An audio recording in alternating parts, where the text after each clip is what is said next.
here to tell us. So, From the reptiles. no good can come from it. No one likes us. Okay, I am here today with Miss Anna Olson. She has been in several trauma movies, as well as doing some makeup effects for at least one of them. I know at least one of them you did. And then also a member of the Turbojugend, and some true crime connections, which we'll get into in just a few minutes. How's it going, Anna? It's going good. Fantastic. Thanks for having me on. Absolutely. Thanks for coming out. So you're originally from Sweden, correct? That's correct.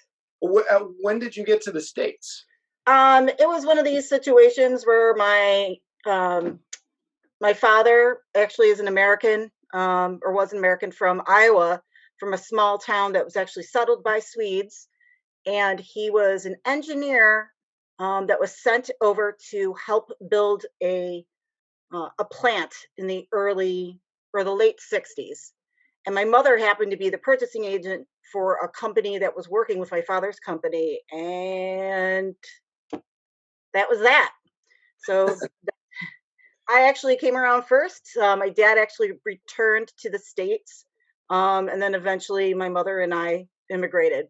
I was just a couple of years old, but I still have a ton of family over there and a lot of friends now too through the Turbojugend actually.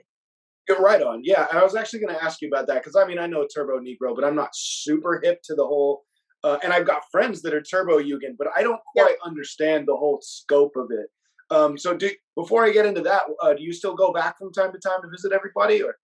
Yeah, actually the last trip I took was to Sweden, and it was to visit family, and then that was in November of 2019, and it was also for a cruise, a Turbojugend cruise that went from Stockholm to Finland with Turbo Negro was playing, and also Pele from the Hives, the singer from the Hives, was DJing.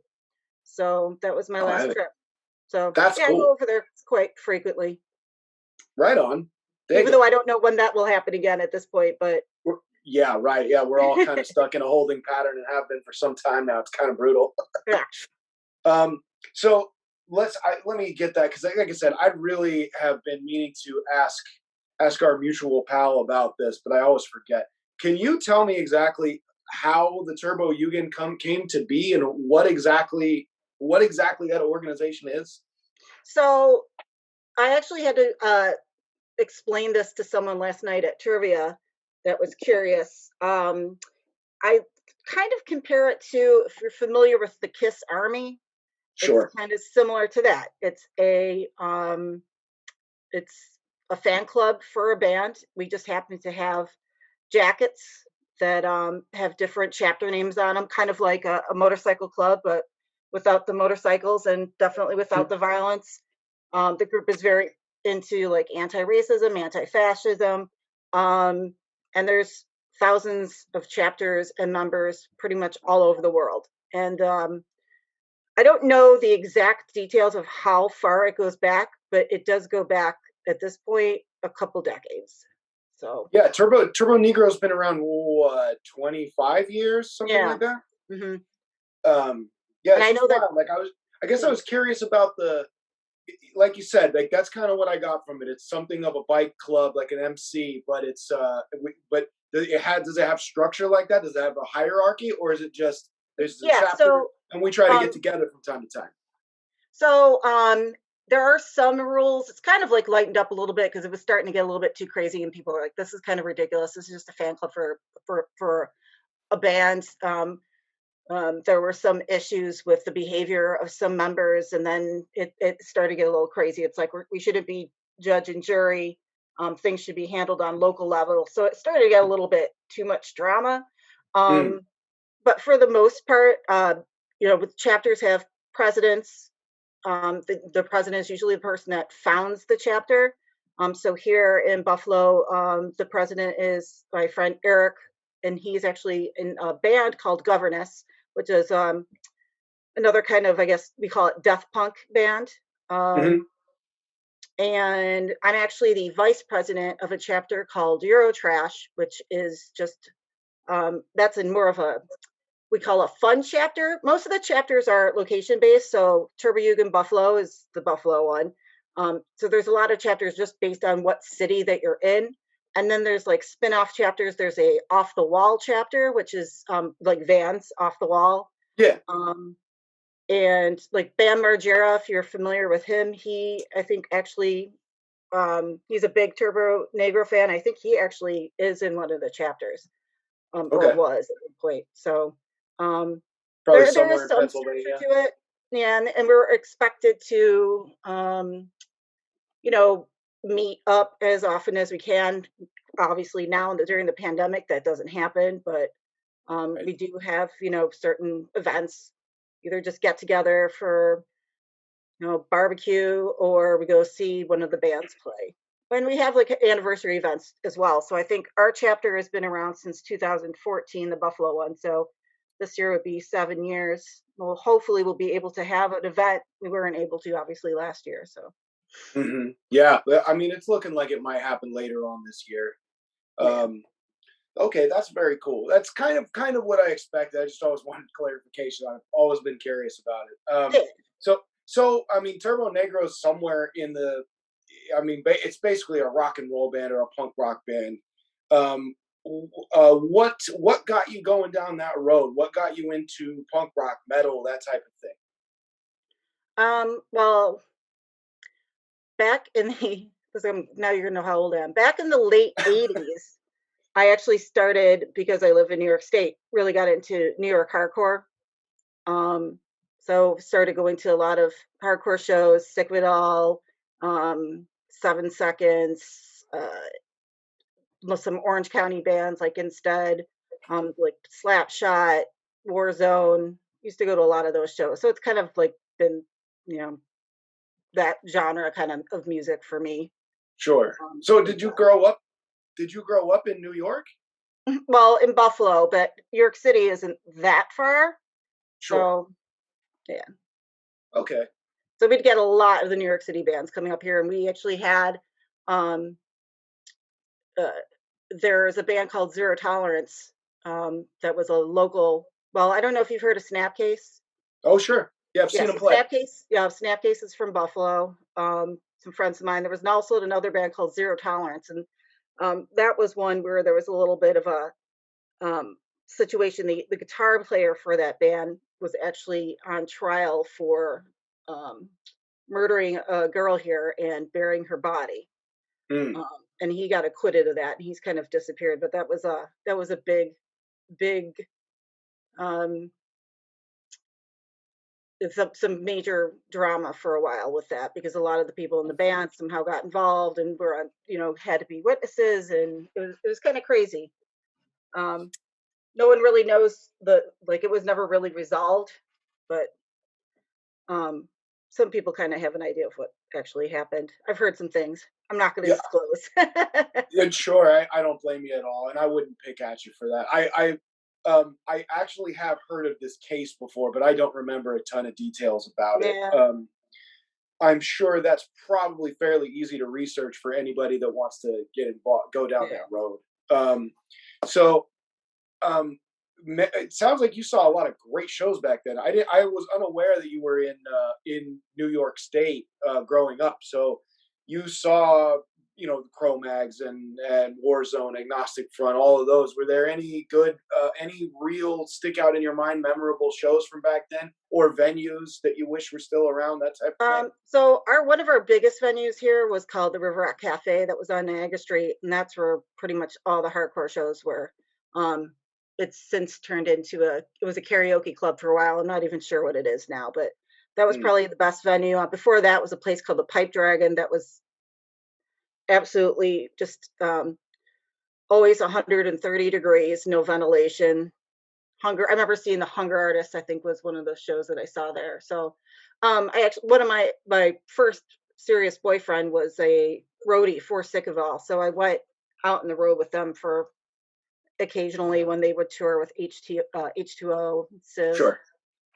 So um, actually the early Warp Tour shows were pretty amazing, because Sick of It All was on those tour shows. Quicksand. snap case. I think orange 9mm probably was on there too. So I think you're right. If I remember right, that was quite a while or back. burn. It might have been burn at that point. I'm not even sure. I'm not sure. I know there was a bunch of post-hardcore bands and straight up New York hardcore bands on those first couple of tours for Yeah. sure. Excuse me. Did you ever get involved in the scene? Did you play with any of the bands, or did you just go on the road from time to time? And No, it's just just the girlfriend. right on. Well, so this would, I guess, that would explain it. For some reason, I thought you were in middle, closer to the middle of America. Yeah, I know. But so this would explain why you were in closer proximity to New Jersey. So how did you get linked up with Troma? So that first film that I was involved with, Poltergeist, they actually filmed that here. It was they had rented out a old church, and which was only a couple blocks from my apartment at the time. I mean, this was back in 2005. And my friend and his girlfriend were big fans of Troma, and they just said, "Hey, we saw something that," I think at the time, there wasn't a whole lot of internet at the time. There was some, but saw a flyer or something somewhere that they're filming Troma film. We should go check it out, see if we could be a PA or whatever. So we went down to the church. We met with this guy, who later, he's actually a musician, music producer. He did some stuff with the Roots. His name is he goes by Hot Sugar. He was just a young kid at the time, but he was one of the producers. Just that we went and met with him, and I think that day forward, I was working a full-time job, but after the minute I would get out of work, I would go over to the church, see what they needed. Today we're making zombie arms, so a bunch of people would sit out with their arms, and then the other people sitting on the other side would be the ones applying the latex and the goop and gore, making some of the eggs for the movie, driving people to junkyards to look for things for props, just set dressing. I did a lot of that. And then eventually it was one point they're like, "Oh, well, we got the scene. We need some ladies for it." So then I was recruited to kind of go around and be like, "Hey, be interested? Do you feel okay, like, taking your shirt off?"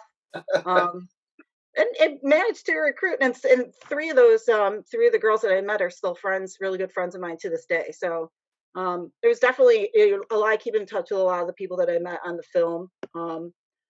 Only a couple still live around here, but yeah, that's how it got started. That's phenomenal. So that's interesting. So I was going to ask you about that next. So you had not one but 3 credits in that movie. Right. 2 characters, and then I can't remember exactly what it was. Special effects, I think, is what it was. So is that what they meant? You weren't a specialist in this. They just said, "Hey, paint this thing green, right? Move this latex around, and just help out the web." Yeah. That's wild. And it was kind of one of those things, like the way that way that Troma worked at the time. It was, there was a lot of young kids sleeping in sleeping bags on a basement floor in this church. They didn't get paid, but it's an internship essentially. And several of those people went on to become assistant directors on big films in, like major motion pictures. So it definitely helped launch a lot of careers. So you kind of were living kind of a really bad summer camp situation, but and long hours. But and that, of course, that summer was one of those ones where it was a gazillion degrees, and the humidity in Buffalo is horrendous. So we had like 80, 90-degree days, and a lot of the scenes where we had a lot of extras was filmed in a parking lot outside the American Chicken Bunker. So we were on, blacktop for 12, 15 hours. So it was tough. My friend was dressed as the mascot, the chicken, and man, he was just we had to keep making sure he was hydrated. It was rough. Yeah, I'll bet. It's. I mean, especially your man in that outfit. He must have been falling apart. I didn't realize it was so hot out there. Yeah, it does every couple of years it gets like that, and just it was just happened to be that summer where we just got at least it wasn't rainy, so we didn't really lose any production days, but it was hot. It's hot. Yeah. So the next movie you did was Return to Nukem High Volume One, which was what, 5 years later? Six? Yeah, so well, let's see. I think that one was filmed in 2012. Yeah, that sounds right. Yeah. Yeah. So they filmed Return to Nukem High volumes 1 and 2, I think the same summer, and then they just, they released them a little bit apart because of editing and things like that. So, Gotcha, gotcha. No, that makes sense. So that one, the production, you can just tell, even though it's only a couple years apart, it's fairly different. Was there a big difference in your experience with the production on that? And this one, you just did the part of the teacher, right? You didn't do yep. any behind the scenes stuff. No, I mean, the only thing I did go and bring like, some they were always looking for props and things like that. I helped out with some props and did a couple, couple other things, but very minor. I didn't spend a lot of time on that. It was pretty much just that one scene.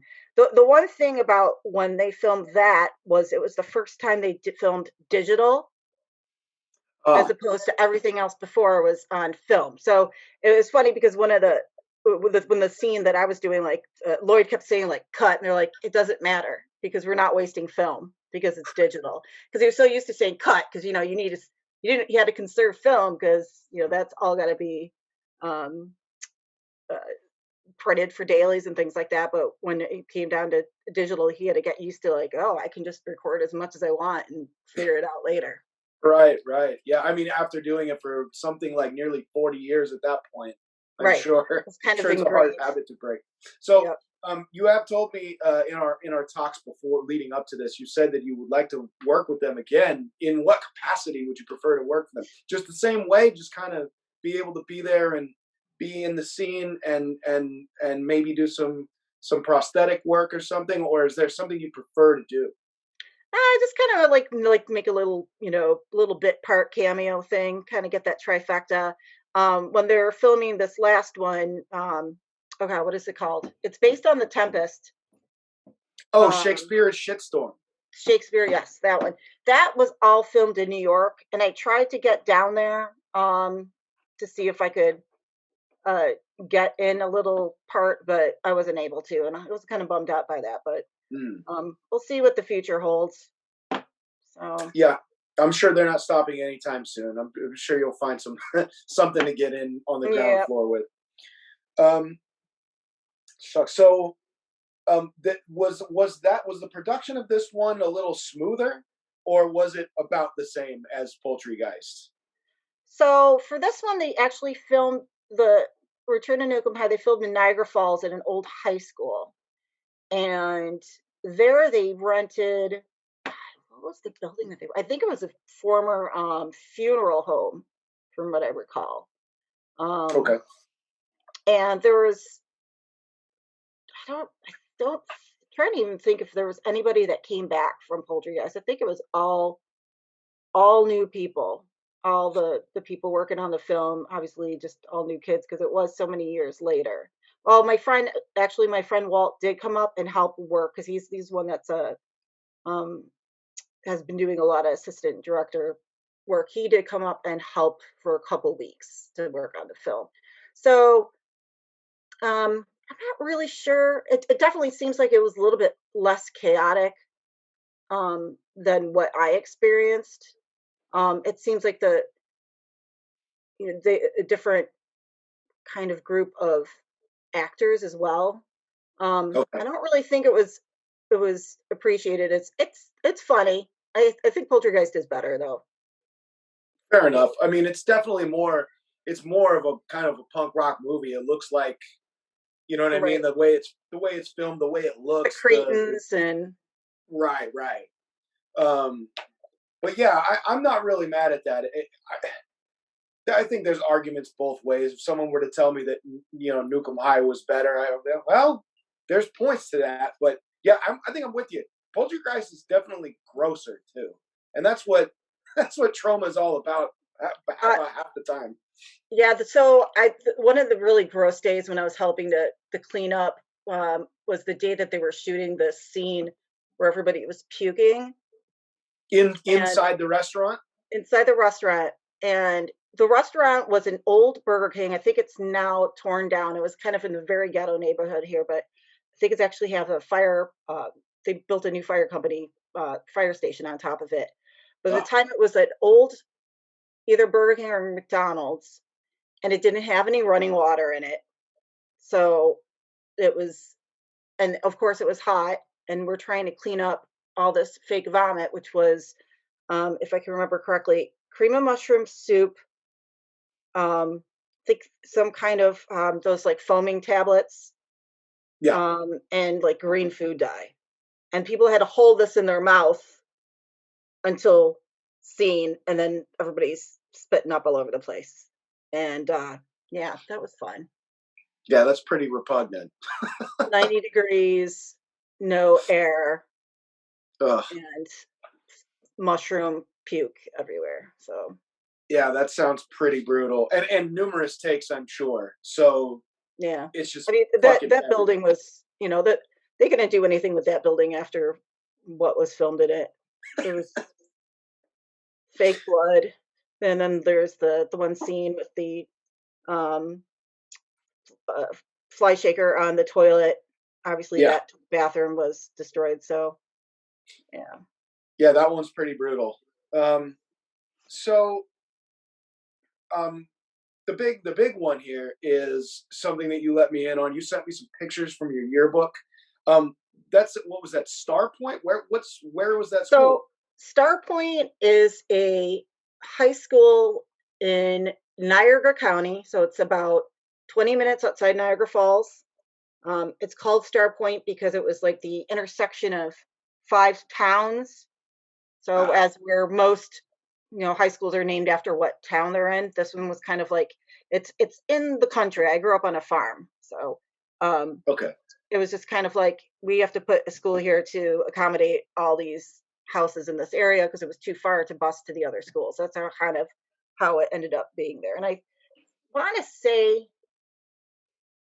it opened in like in the middle 60s. So it wasn't that old of a school. Okay.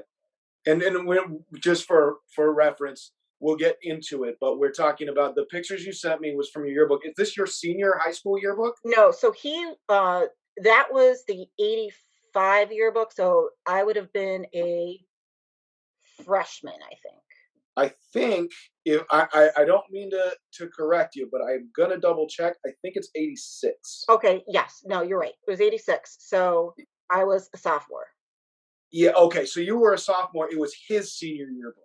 Correct. So we are talking about the one and only Timothy McVeigh, the Oklahoma City bomber that you went to school with. So you were 2 years younger than he is. He's dead now. But I mean, this is a goofy motherfucker, and if you know anything about this guy, you know he's a goofy dude. He I feel like he seems almost like an incel, one of Right. those weirdos that are out there. But these pictures are wild, and with your permission, I'll post them up on our Instagram once we air this interview. But did you have any dealings with Tim McVeigh? The only thing I kind of remember was like I think he might have like pushed me into a locker once when I was like a freshman. But not really. However, um it, at the time that it came out that he was the suspect, or they had sorted that out. I was actually working for the Buffalo News. So I was working for the Buffalo newspaper in their advertising operations department, and my mom actually called work and was like, "Do you remember Timothy McVeigh from high school?" I'm like, "Yeah, I remember him." Like the high school wasn't big. I graduated with about 170 people. So, everybody was in the same building together.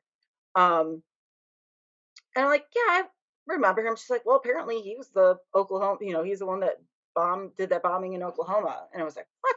I'm like, that seems weird because he was just kind of like, and you saw the photos and he was just voted most talkative. Like he was just Right. a regular guy. There's photos of him on, I think he was on the basketball team, and he's sitting next to my best friend from high school, brother. And that was the weird thing after all this, just seeing all my different teachers and friends from high school and people I knew from high school being interviewed on everything from 60 Minutes, 2020, like just all over the place. Like, I'm like, oh, there's, my geometry teacher being interviewed about Timothy McVeigh. But Right. after somebody caught wind at the news that I had gone to high school with him, and I started getting like phone calls from reporters. I was like, I don't know anything. I don't know anything. Right. So, but yeah, it was weird. It was definitely weird. So you just shined on the reporters. You're like, get the fuck out of here. Yeah, I was just like, I'm like, I went to high school with him. I really have no intel for you. But a couple years later, I think it must have been my 10-year high school reunion, and I was like, "So, guys, like, what about this Timothy McVeigh thing?" And it wasn't. It was too soon. Apparently, nobody wanted to talk about it. I'm like, I would have laughed out loud. I promise you, if I was there. no, I got the like, you know, the weird Yeah. stares and the side eye. Like, what? Don't bring that up. Look, man, it's not like we're in Oklahoma right now. Yeah. So, I mean, I'll be honest with you. I think that what you said about him pushing you into a locker, I'm sorry that happened, first of all, but he seems like the type of guy, like, let's just say he went same way down the path you did somewhat, and he was going to hardcore shows, went to CBGBs. This is the type of motherfucker that would have crowd killed the audience and only hit 15-year-old girls. He always seemed like that type of dude, the way, from the transcripts of telephone calls that he had and things that he said, he just seems like a bully is not the right word, but somewhere in there. Right. But No, was he just kind of an awkward, goofy dude? I think that's would be an accurate assessment. Yeah. Yeah. And so because And you didn't because engage, he wasn't like the weird, we expected it from him kind of guy either. sure. Like if you're talking like a Columbine situation, like he wasn't like, wearing trench coats and, you know, skinning animals or anything. He was just kind of a dick, I guess. Right. No one would have seen it come. He's just a regular, goofy dude. Right. Okay. So when was that? 95, I think that was. Yeah. April, I know that. But anyway, so, and the other true crime event you told me about already, I won't hound you on that. So, are there any, on the trauma level, were you a fan of trauma beforehand? Like, were you just aware of it, or were you a fan before you went to go do this? No, I was a fan, but like yeah, was surprised that they were filming here, and obviously have become a bigger fan after that. And then after we filmed that, I did go, like, I went to Chicago for a horror convention there, and my couple of my friends and I ran the table for Trauma, selling the movies and merch and T-shirts and whatnot. Lloyd was always there, of course. And then I went to the one in Grapevine, Texas, outside Dallas. I think it's called Frightmare Weekend. And there, I have a really good photo of me with Herschel Gordon Lewis and Lloyd. Oh, rad. Yeah, and he was a lovely, lovely man. He was a lovely man. Herschel Gordon Lewis was just a really great guy. And he actually, I have a CD of music that he made that he signed for me. Um, Oh, but yeah, and if people aren't familiar with him, like the Gore Girls is like probably one of his most well-known ones. yeah. That one and like Wizard of Gore, I would probably say are the Yeah. top. Probably. I'm not 100% sure. And I think I met Tom Savini at that one too.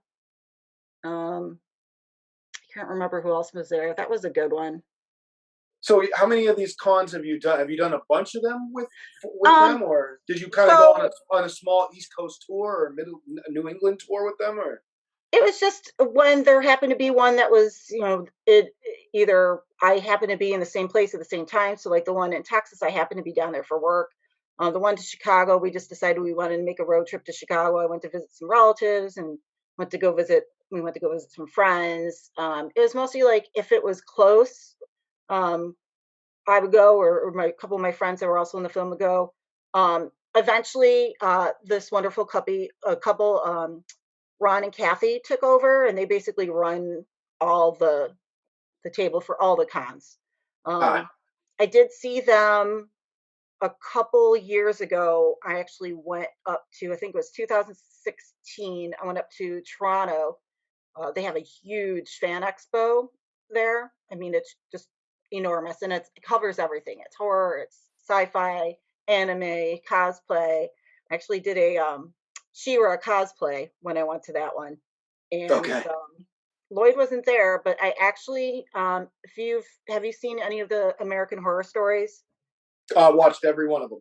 So Freak Show, the Illustrated Seal, that Yes. actor, Matt Frazier, he was there, and Ron and Kathy are like, "Oh, Matt Frazier, like he's a big fan of Tromette." I was like, "Oh, I'm gonna go over and talk to him." And he actually was supposed to be in Poltergeist, but wasn't able to like work it out.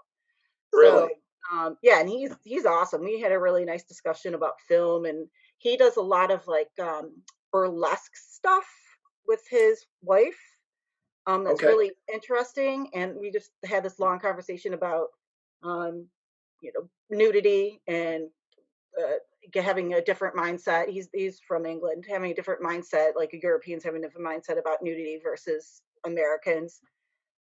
Just because I am pretty topless in Poltergeist, so Hmm. um, that would bother some people. But I mean, my mom watched it; she was fine with it. Um, so Yeah. That's interesting. The burlesque world, is that a world that you've been involved in? I find it fascinating, but I don't know a ton about it. I'm a very casual uh, fan of it. yeah, I actually have a really good friend that lives out in Olympia, Washington, and he is in this burlesque troupe. His stage name is Bananas Foster, and he wears some crazy outfits, and it's really interesting because there's not a lot of men in the burlesque world. Um, but I forgot what his troupe is called, but they put out some. He just sent me a coloring book that someone drew of all of the burlesque stars from his group. But we do have like there's burlesque is still pretty big here. I mean, right now everything is with the pandemic, like nothing is really happening. Um, so a lot of that stuff slowed down, but there is a couple groups here. I've not been involved with it, but it is definitely still popular, and it's been for a while here, I feel like. Sure. So that's cool. I need to get out there. I've honestly never been to New York. I've been north of there, but never to New York, never to New Jersey, and I got plenty of family out there. I need to go. Um, Maybe when I get out there, I'll look you up. Maybe you can show me around Buffalo. Yeah. Um, so if you could get back into doing, is film something you would like to do for a living, or at least for a good portion of your living? Uh, I mean, that was definitely something I had thought about for a while, but as I'm getting older, I'm just trying to figure out ways to have a comfortable living, and I do things on the side to kind of feed my creative um, you know, outlets.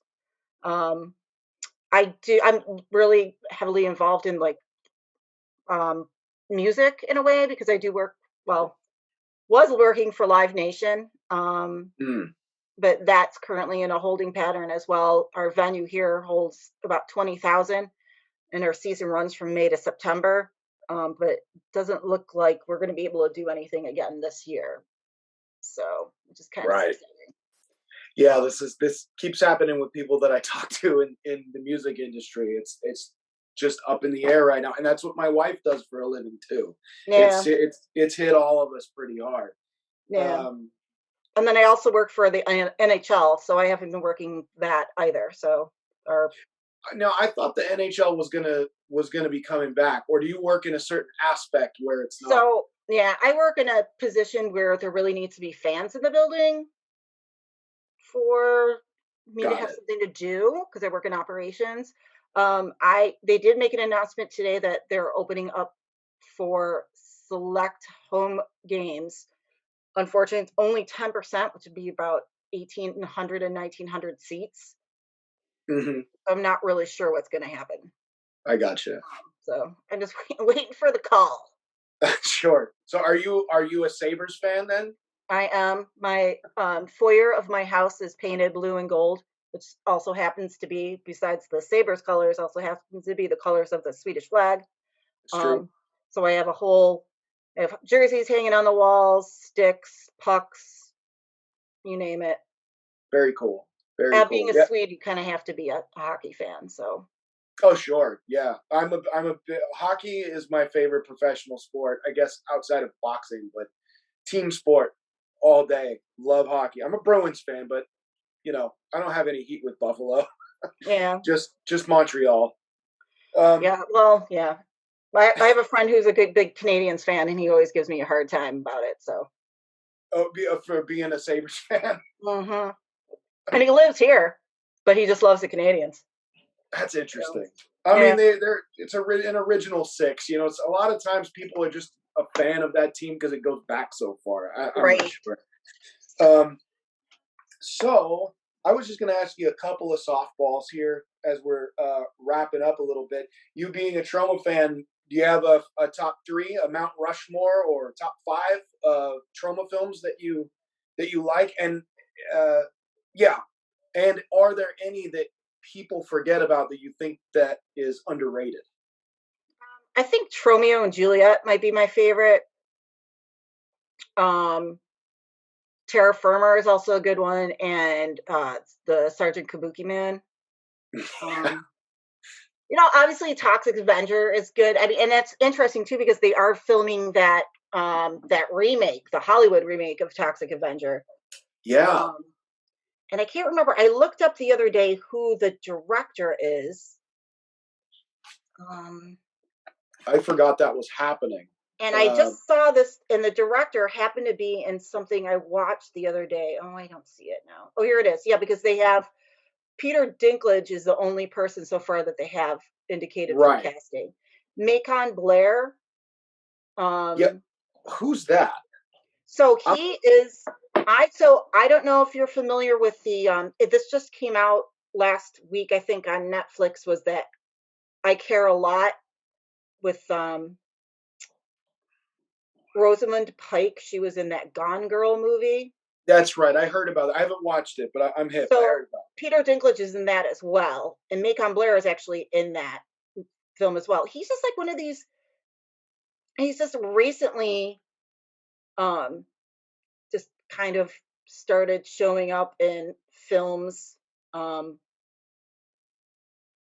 very like if you go and look at his IMDb, it's like he's like has all these little small parts and things. But now he was like in that Green Room movie. I don't know if you saw that with it. I did.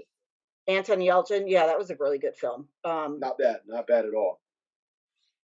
I think he might have been a skinhead in that one. I'm not sure.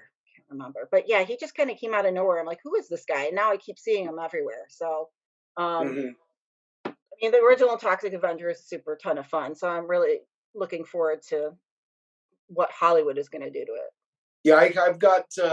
I do not have my hopes high. I like the griminess of Right. those Troma movies, and so I'm worried is the wrong word, but I'm not It's either, expecting it to be yeah, super palatable for people like me or my partner in this podcast. But I mean, my partner has Toxie tattooed on him. He's a fan. right. Yeah, Um, it's either going to be really overproduced and horrible, or it's going to be okay, I think. I don't I know. It's like agree. I think if Lloyd, if they're if Lloyd is involved somehow and has any kind of say, like maybe they'll be able to kind of keep that trauma-esque element to it without Hmm. it being too, like I can't even, I'm trying to envision like how they can make this, and it's really difficult to figure that out. Yeah, I'm not sure how they're going to balance it, but like you said, if Lloyd is a consultant on it, maybe he can keep some of those old school elements Right. intact. I wonder who is Dink. Oh yeah, no, I can see who Dinklage would play. Um, I'm dying to know who's going to play Toxie and Right. Melvin. Right. Yeah. Danny Elfman, maybe he could probably do both. He's all yoked out. Have you seen that guy lately? No, I haven't. So that's a side note, but I just actually watched. He put out 2 new singles recently because he's been bored during COVID. He hasn't had any film scores to do. He hasn't had Right. anything to do. So he basically put out a record, and he's got this grim, like it's like Oingo Boingo, but 9 Inch Nails. But you know, it's dark. It's really good. He's got 3 singles out and videos for him. He's cut up, man. I was surprised to find out. I expected him to be kind of. You saw him back in the '80s when he was in Oingo Right. Boingo. He was skinny as a rail. Now he's all Oh, I decent. gotta check that out. That's Yeah, crazy. for sure. Then it's the 2 newest. There's Happy, Sorry, and there's another one. I can't remember the name of it, but they'll pop up. I'm sure they'll Funny. pop up. Anyhow, so at the end here, I usually just ask a handful of basically it's what's better or what's worse, however you want to take it, type questions. Hopefully, I've got these in the right vein. Um, let's see, what was I gonna do? There was movies. It was that's right. It was Herschel Gordon Lewis related. Something weird or Wizard of Gore. Wizard of Gore. Yeah. Nice, I dig it. So punk rock. This is a big one. This is a big one for my partner and I. Our podcast. Everyone's probably sick of me hearing it during interviews at this point, but our podcast is predicated on this argument: the Clash or the Stiff Little Fingers. Oh. And that's the exact reaction I get every single time. So my friend's band that I mentioned before, Governess, actually opened for Stiff Little Fingers a couple years ago here. All right. Yeah. Oh. Yeah. Oh, I have stuff falling in my office. Um, the pandemic, everything's just piling up. There's no place to put anything. Um, yeah, my friend made me listen to a lot of Clash the other day when we were like doing some house project thing that he helps me with some carpentry, and it's like there's a lot that I haven't heard. Um, I don't know. I don't know. I'll go with Let's C, New York Dolls. Well done. Well done. That's all. I'm not mad at that. I would never put them in the same, but fair enough. So fine then. I got a follow up since that one bust for me. So the Damned or the Misfits? I probably have to go Misfits. Yeah, I would. I would have to. Let's see. There was another movie one I was going to ask you. Vincent Price or Christopher Lee? Oh, Vincent Price. Well done. That's another one where I feel like there's no wrong answer. Yeah. And then finally, since this one popped up, is since you told me you were deep in the New York hardcore scene, Agnostic Front or Cro-Mags? Ooh. Mm, uh, Cro-Mags. Because Okay. the Age of Coral, I think, is a really good album. Well, that was actually going to be another question I was debating. So I'll just throw it out there anyway. Victim in Pain or Age of Coral? Yeah, Age of Coral. Oh, it's not even close? I really, for some reason, I really like Age of Coral. Fair enough. Fair enough. I dig it. Well, is there anything I am out of questions. Is there anything you want to leave the people with? The one thing I was trying to remember, so the one thing that was always the signage that was always all over the sets at the Trauma films. Let me see if I can find it real quick. Sure. There was like three basic rules.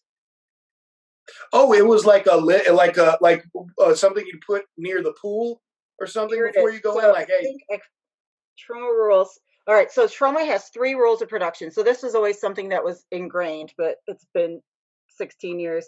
Safety to humans, safety to people's property, make a good movie.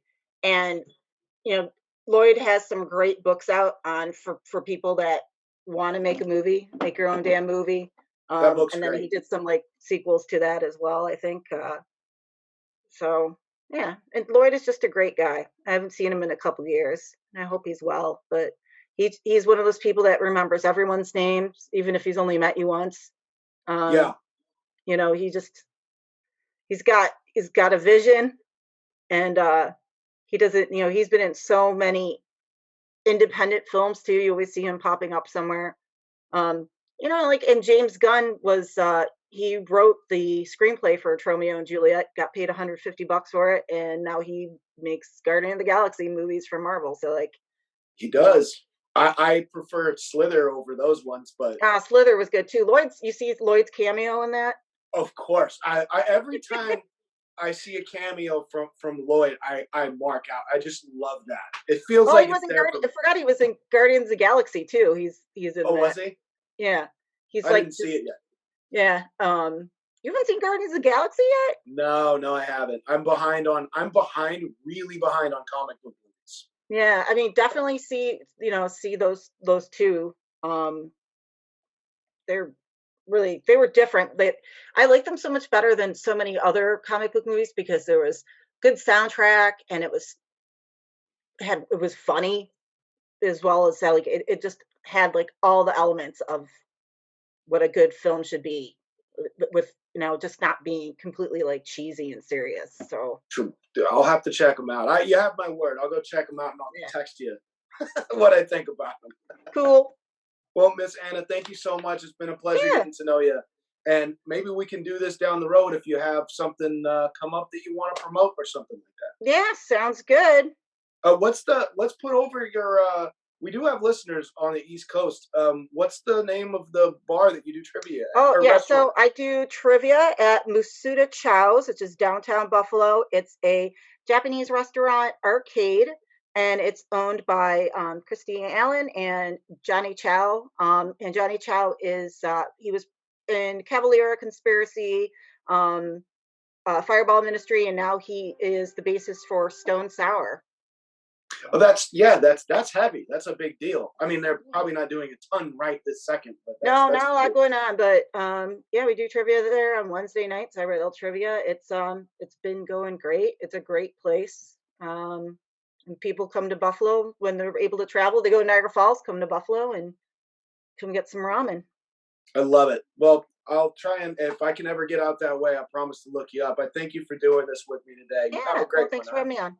All right. Absolutely. Take care. Yep. Bye. Bye bye.